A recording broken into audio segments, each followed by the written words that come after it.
WBC 下礼拜准备开打啦，还记得爱你的心没有界限的经典胸前手势吗？台湾福斯商旅这是呼应12强的激情，为中华队应援，发起我骄傲，我的 ID 是台湾主题活动，有机会抽中 ID Buzz、ID 台湾限量版车款，给你免费1整年的纯电旅程体验。即日起到3月8号前往福斯商旅官方粉丝专页指定活动影片，下方留言给中华队的加油话语，并加入应援口号：我骄傲，我的 ID 是台湾。ID Buzz 挺你挺台湾，为中华队集气，再标注2位好友，就有机会参与 ID 台湾限量版365天体验计划，跟着台湾福斯商旅一起在 WBC 为中华队加油吧！身为热血球迷的你，不知道有没有在12强冠军战听过这个 Crowd begins to build for a full count offering. On the way to Kuriara, and a liner to first. That'll do it. Baseball immortality for Taiwan. Chinese Taipei has won its first ever Premier 12 World Championship. 或是在2023年张育成满贯炮时听过这个 Swing and another drive to deep left center field. Yu Chang has done it again. 他就是大名鼎鼎的 WBC 12强主播 Tyler Maun， 这集也相当荣幸能访问到他。接下来就进到正片吧。大家好，我是 AC， 今天帮大家邀请到了一个大咖级主播 Tyler Maun， 他已经来台湾快10次了。曾经在洲际棒球场转播2023 WBC、2024年12强、中华队预赛，在东京夺冠的主播也都是 Tyler， 所以跟台湾的缘分非常深。他也超爱吃台湾的食物，回美国甚至还特别去找台湾餐厅来吃。今年 WBC， Tyler 主播也会在波多黎各转播 A 组的赛事。Thanks again, Tyler, for joining me on my channel. It is a great honor to have you here. You are a familiar voice to many of my fans and Taiwanese baseball fans, especially for your incredible work broadcasting the WBC and the Premier Tale. With your wealth of experience on the international stage, I am truly looking forward for our conversation. But before we start, could you say hi and introduce yourself to those who might be knowing you for the first time? Yes. Hello, everyone. Alvin, it's so good to be back with you, my friend. This is nearly the biggest time of year for me. I'm a sports broadcaster based in the United States in Denver, Colorado, home to the Colorado Rockies. Very sad baseball team. I am, one of the broadcasters for the World Baseball Classic, Premier 12, a whole bunch of other events with WBSC. I am probably the one who you might be familiar with from yelling about a Yu Chang home run or a Che Shen Chen home run, or if there's been a yelling English commentator on a baseball game for Taiwan in recent years, it was probably me. You're really an incredible broadcaster for me and the Taiwanese fans. So the first and the foremost question that I have to ask is, who is your Taiwanese baseball GOAT? Oh, man. There are so many good answers to this question. I'm going to give you my greatest in a minute.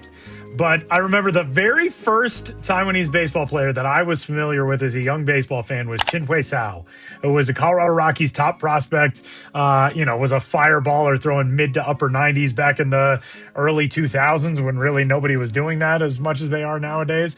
And I remember thinking Chin-Hui Sao was just like, what an incredible pitcher.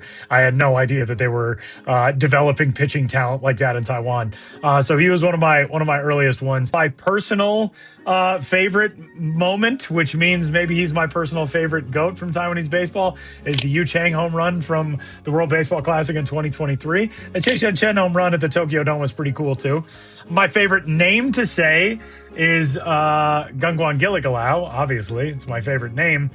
But the greatest Taiwanese player of all time to me is Chien-Ming Wang. I think to have done what he did and have pitched in the moments that he pitched in, have done it for the New York Yankees, have come back from the injuries the way he did.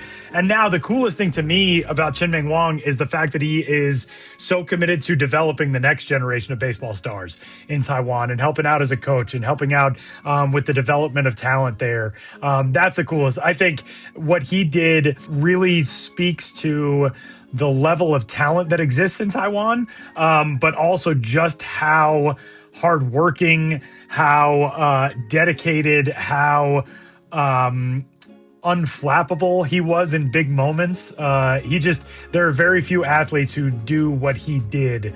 And for so long, he was just one of the best in all of baseball. Yes, I can't agree with you anymore. And I will never forget Jianming Wang's performance in the Yankees and the international games, especially the 2013 WBC. He was incredible. And I believe his big performance that year was against Australia and was just, dominant. And, the type of guy who, when he was on, he was as good as any pitcher in Major League Baseball. I think that's what people, probably forget about Jianming Wang is there was a time when you would talk about him as one of the top 5 pitchers in baseball. And he was just so much fun to watch. And I love seeing guys like that who don't just ride off into retirement. The fact that he's still active and he's still helping out is the coolest thing to me. I have been following you since the 2023 WBC, and I saw your Instagram story that you went to a Taiwanese restaurant in the States after broadcasting WBCQ. So I have to ask, just how much do you love Taiwanese food, and what's your favorite one? Taiwanese food and Taiwanese culture is just, I've been lucky enough to travel to Taiwan, I think 7 or 8 times now. My first trip was when I bought this hoodie, my old school CPBL Mizuno hoodie, which I still wear. That was in 2015. I went to the very first Premier 12. I broadcasted in Tianmu and Taoyuan, and I just loved it. And I didn't have any idea that I would ever go back to Taiwan, but the fact that I've been able to return so many times since has been incredible. And I've made really good friends who live in Taiwan or, have lived in Taiwan and now live over in the States or in Canada or wherever. And so I feel very lucky that I've gotten to experience Taiwanese food and culture with locals showing me where I should eat and what I should have.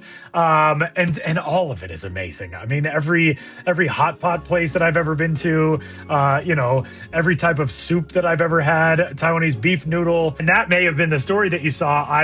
We have a boba tea place very close to my house that was started in Taichung, and this is one of the first locations in the U.S., and I just love it. Every time I drive by, I'm like, well, I might as well stop in now and get some tea, because it's just the greatest. Taiwan has turned into a place that feels like a second home for me. I'm familiar with Taipei now. I know how to get around on the metro system. I know the areas that I like to go visit. I have friends who live there. It is a very special place in my heart. Wow. Taiwan is really amazing place, and the food is so cheap, right? Yes. Compared to the States. Yes, that's one of my favorite things is going to a night market and having, the equivalent of $10 American, and I can eat and stuff myself at a night market and then, go back and sleep in my, my hotel bed. It's the best. That's one of my favorite experiences. The first night market I ever went to in Asia, first place I ever went to in Asia was Taiwan. First night market experience I ever had was in Taiwan. And it just never gets old. It's every time I go back, it's as exciting and as beautiful as the first time. So what was the experience of broadcasting 2024 Premier 12 and your favorite moment? It is hard to choose. It is very hard to choose. Premier 12 was incredible. I mentioned I was in the first Premier 12 in 2015. I got to do the second Premier 12 in 2019 as well. The first one I was only in Taiwan. The second one I started in Mexico, and then I went to Tokyo for the Super Round and the finals.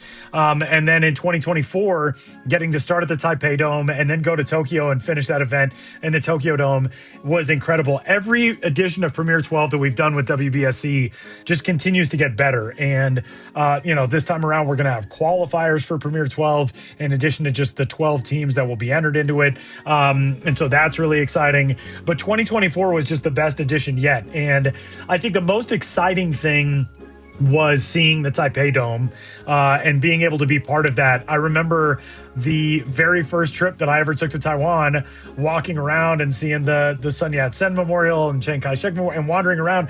And I found myself on the street and thought, what is this giant dome? And why does there not seem to be any work going on here? And that's when I learned about the whole story with the Taipei Dome being built and almost finished and then paused and all that. So to actually get to witness that place being open and the energy of those fans was incredible. But my favorite moment has to be the Chen home run because it was just it was a legendary moment for an athlete. It was a legendary moment for international baseball. But most importantly, it was a legendary moment for Taiwan. And to be able to witness something like that and see the way the fans in the Tokyo Dome, the Taiwanese fans who were there, just erupted with pure joy was so cool to watch. And I think even for the Samurai Japan fans who were there, even though they lost that game, I think they were probably happy seeing the happiness of Taiwan's fans being able to celebrate in that moment. But that home run, I mean, the energy in that building, being able to share that moment with a couple of broadcasters who I really love and John Paul Morosi and Ryan Roland Smith, just knowing that I got to be part of something that was so monumental for all of Taiwan was very cool. There are not many moments that compare to that, and that's probably my favorite one. I'm curious that as a broadcaster for major international tours, how do you manage to memorize so many players' names and familiarize yourself with their individual playing styles in such a short period of time? That is a great question, and it's not easy. I mean, we have a lot of help on the preparation side, especially when I get to do MLB Network events like the World Baseball Classic. There's an entire research staff that builds packets for us where we can read information about each player and all that. With the WBSC events, it's not quite the same. We don't have a full research staff, so we do research on our own. But it's really fun that way. And honestly, I think you learn more in the process of doing that research than maybe just by reading alone. That to me has been one of the most eye-opening things about working in international baseball is how many different backgrounds all of these players come from. Not just players who play for Taiwan, but players who play for South Africa or for, the Netherlands or for Mexico. I mean, all of these players have their different stories. They all have their own unique backgrounds to get to their teams at the highest level in international competition. And that's really amazing to me. I think the coolest thing is seeing players who I have seen in previous international competition then make it to the highest level. So guys who I've called games for in Premier 12 of the World Baseball Classic, who I saw at the U15 World Cup or the U18 World Cup. That's really neat. And getting to see the accomplishments of some of those players as they climb up, whether it's in their professional organization here in the United States or in Japan or in Taiwan or in Korea in some cases, that's amazing because I know that I can go back if I see a roster and I see, Roshi Shu, I'm pretty sure he pitched in this event. I can go back and look for that. And that's really cool to have sort of that breadth of knowledge. There aren't a whole lot of other broadcasters who have gotten to do that wide range. And so that's probably the neatest thing for me is seeing, I remember covering this kid when he was 14 years old, playing in the U15 World Cup in Panama. And now here he is in the World Baseball Classic. And that stuff is really, really cool. Cheerleading has been a crucial element in Taiwan, from CBPO to international games. What's your take on the unique atmosphere at the ballpark here? I love it. It's among my favorite things in the world. I tell people this all the time here in the States, and I think some people are sort of taken aback by this, but I always say every other country in the world does sports better than we do sports. If you watch a game in any of those places and then you watch a baseball game in the United States, your first thought is going to be, this is really boring. Because the atmosphere in those games, fans are so much a part of it. And that, I think, is the coolest thing. I remember talking with Ryan Roland Smith, who pitched for Australia in the 2013 World Baseball Classic in the Tokyo Dome.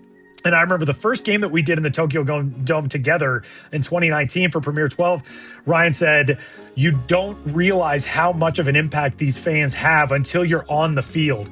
And I remember stepping off the mound just thinking, I really wish they would quiet down for 5 seconds. But they are a part of that game. When you're cheering and you're part of a song or a dance or a chant that the cheerleaders are leading, you are so much a part of that atmosphere for not only your fellow fans, but for the team that you're cheering for.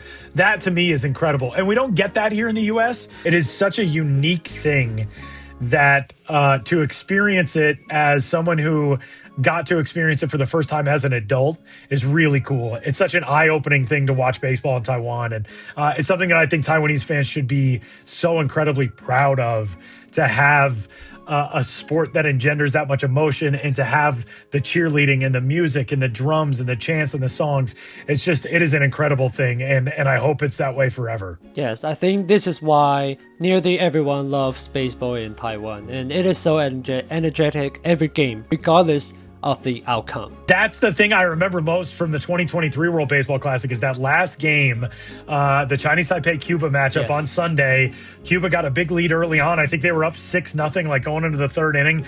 And I remember Ryan Roland Smith and I talked in the ninth inning about how, even though Chinese Taipei was not going to win that game, Taiwanese fans were as loud and as energetic and as enthusiastic and as passionate and as locked in on the final pitch of that game as they were the top of the first inning. That is something you don't find around the world, and that is really an incredible quality. Yes, and I was there too in the Cuba vs Taiwan's game. So it was a tough one. Many of the people around me cheering together in the ninth inning, although we are going to lose. Right. That's what means the most to those players. I remember watching Yu Chang and that team come off the field crying and hugging each other, and their salute to the crowd was probably the most emotional thing of that whole moment. Was watching, you could tell how much they were leaning on the crowd to stay upright. You know, I think if not for the support that they felt, there is an emotional collapse that you feel as an athlete, but knowing, oh, these people still love us, that's an incredible thing for a team to have. 因为那天 Tyler 跟我实在是聊太久了，所以上集先在这边结束。下一集会请 Tyler 分析即将开打的 WBC， 问问他对于有媒体把台湾评在志在参加组的看法，以及台湾连打4天的投手策略应该为何。最后也当然会请他来预测晋级复赛的2支球队。希望大家有喜欢这集，那我们就下集再见喽，拜拜。